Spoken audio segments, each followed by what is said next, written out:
अंधी बहू अंधी सास। एक परिवार में 5 लोग थे। ओम प्रकाश, उनकी पत्नी सुमित्रा, बहू भावना, बेटा राहुल और एक थी उनकी बेटी प्रियंका। वैसे तो ओम प्रकाश और सुमित्रा के घर में सब कुछ ठीक ठाक था, लेकिन सुमित्रा की एक आदत थी। घर में कुछ भी गलत या सही हो तो वो किसी से कुछ नहीं कहती, और भावना स्वभाव की इतनी सीधी सादी थी कि अगर कोई उसके साथ गलत भी करता तो भी वो उसे कुछ नहीं कह पाती। इसी के चलते प्रियंका और राहुल घर में मनमानी चलाते रहते, क्योंकि घर को संभालने वाली औरतें इस तरह से रहती थी जैसे वो गूंगी और अंधी हो। माँ, मैं अपनी सहेलियों के साथ पिकनिक पर जा रही हूँ। ठीक है बेटा, चली जाओ। और मुझे आने में रात हो जाएगी, देर से ही आऊंगी मैं। अच्छा, कोई बात नहीं बेटा। अरे भावना, तुमको एक बार में समझ में नहीं आता क्या? नाश्ते में फिर से पराठे बना के रख दिए। कितनी बार तुमसे कहा है कि मेरे लिए ढंग का नाश्ता बनाया करो। ठीक है जी, आगे से ध्यान रखूंगी। अरे ये बहू से किस तरह से बात कर रहे हो तुम राहुल? अरे तो और क्या करूं पापा, इसको कहीं बात एक बार में समझ में ही नहीं आती। सुमित्रा, तुम अपने बेटे को समझाती क्यों नहीं? बहू से बात करने का ये क्या तरीका है? अरे जिसकी जैसी मर्जी आए करो, मुझे क्या। भावना बेटा, तुम भी तो कभी कुछ कहा करो। इस तरह क्यों सबकी बातें सुनती रहती हो? कोई बात नहीं पापा जी, सब ठीक है। रात को काफी देर तक प्रियंका घर नहीं आती, और जब वापस लौट कर आती है तो एक लड़की के साथ बाइक पर बैठकर। सुमित्रा और भावना दोनों ही प्रियंका को लड़की के साथ देख लेते हैं। आज तो जोर से डांट पड़ने वाली है, लेकिन मैं डर क्यों रही हूँ? माँ तो सब कुछ देखकर भी अंधी बनी रहती है। और रही बात भाभी की, वो किसी को कुछ नहीं बताने वाली। कहने को भगवान ने आवाज दी है, लेकिन गूंगी है गूंगी।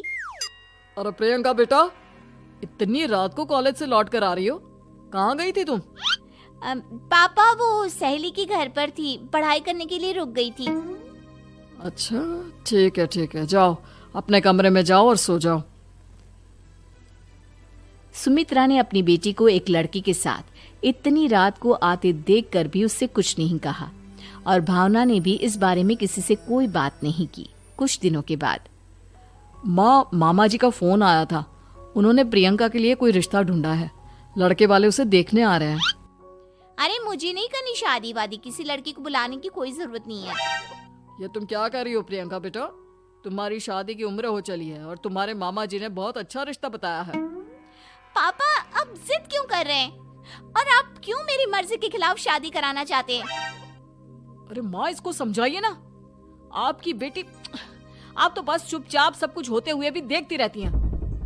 अरे तो क्या कहूँ, और मेरे कहने से क्या हो जाएगा? वैसे भी गलत क्या हो रहा है, सब कुछ सही तो है। भावना बहू, देखो तो प्रियंका हमारी बात नहीं समझेगी, लेकिन वो तुम्हारी हम उम्र है। क्या पता तुम्हारे कहने से उसे कुछ समझ में आ जाए। नहीं पापा जी, मेरे कहने से कुछ नहीं होगा। मैं प्रियंका को कैसे समझा सकती हूँ? वो ननद है मेरी, कहीं मेरी किसी बात का बुरा मान गई तो? सुमित्रा और भावना में से कोई भी प्रियंका को कुछ नहीं समझाता। इस बात से राहुल और ओम प्रकाश जी दोनों ही परेशान हो जाते हैं। और फिर जब लड़का प्रियंका को देखने के लिए आता है, मुझे आपकी बेटी बहुत पसंद है, मैं उसके साथ शादी करने के लिए तैयार हूँ। देखो, मुझे तुमसे शादी नहीं करनी, और ये बात जितनी जल्दी समझ में आ जाए अच्छा रहेगा। अरे तो फिर आप लोगों ने मुझे यहाँ बुलाया ही क्यों? माफ कर दो बेटा, वो हमारी बेटी जरा गुस्से में है, हम उसे समझाने की कोशिश करते हैं। हाँ, देखिए आप नाराज मत होइए, वो तो उसने बस ऐसे ही कह दिया होगा। अरे कोई ऐसे ही कुछ कहता है क्या? और ये आपकी पत्नी और माँ, ये दोनों इस तरह चुपचाप क्यों बैठे हैं, जैसे इस घर के मेंबर ही ना हो? आपके घर में सब कुछ ठीक तो है ना? अरे सब कुछ ठीक है बेटा। सुमित्रा, समझाओ ना अपनी बेटी को। अरे क्या समझाऊं, क्या होगा समझाने से? सब ठीक ही तो हो रहा है, गलत क्या हो रहा है? भावना, प्रियंका को अंदर लेकर जाओ और उससे समझाओ कि कितना अच्छा रिश्ता है। इतना अच्छा लड़का है, इस तरह से बिहेव ना करे। नहीं जी, मैं किसी से कुछ नहीं कह सकती जी। अरे अजीब परिवार है, मुझे तो यहाँ से निकलना पड़ेगा। इस तरह से तो आपकी बेटी की शादी किसी से नहीं हो सकती। जिसके घर की औरतें गूंगी और अंधी बनकर बैठ जाए, उस घर का कुछ नहीं हो सकता। ओम प्रकाश और राहुल सुमित्रा और भावना की हरकतों की वजह से बहुत परेशान हो जाते हैं। एक दिन वो दोनों आपस में बात करते हैं। पापा, समझ में नहीं आता कि भावना और माँ को कैसे समझाया जाए।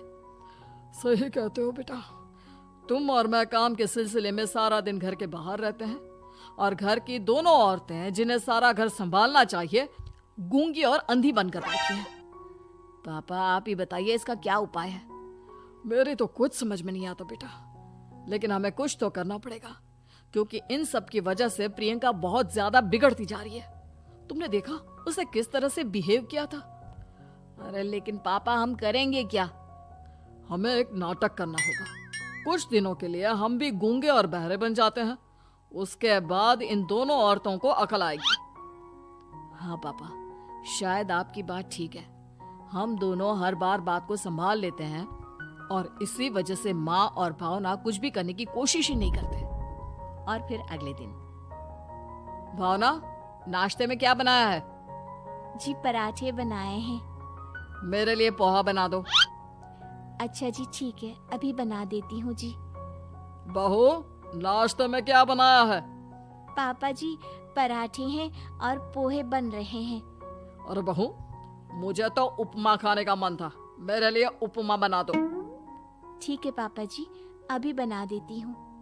भाभी, जल्दी से जरा मेरा कॉलेज का टिफिन तो पैक कर देना। और सुनो, मुझे ना भिंडी की सब्जी खाने का मन है। सुमित्रा चुपचाप बैठी बैठी सब कुछ देख रही थी। उसने किसी से कुछ भी नहीं कहा और ये देखकर भावना को मन ही मन गुस्सा आ रहा था, लेकिन वो किसी से कुछ नहीं कह रही थी। उसे लग रहा था कि ओम प्रकाश जी, जो हमेशा उसकी साइड लेते थे, वो भी आज चुपचाप बैठे हुए थे। शाम के वक्त प्रियंका अपने बहुत सारे दोस्तों को लेकर घर आती है और उधर दूसरी तरफ से राहुल भी अपने ऑफिस के दोस्तों को लेकर घर आ जाता है। प्रियंका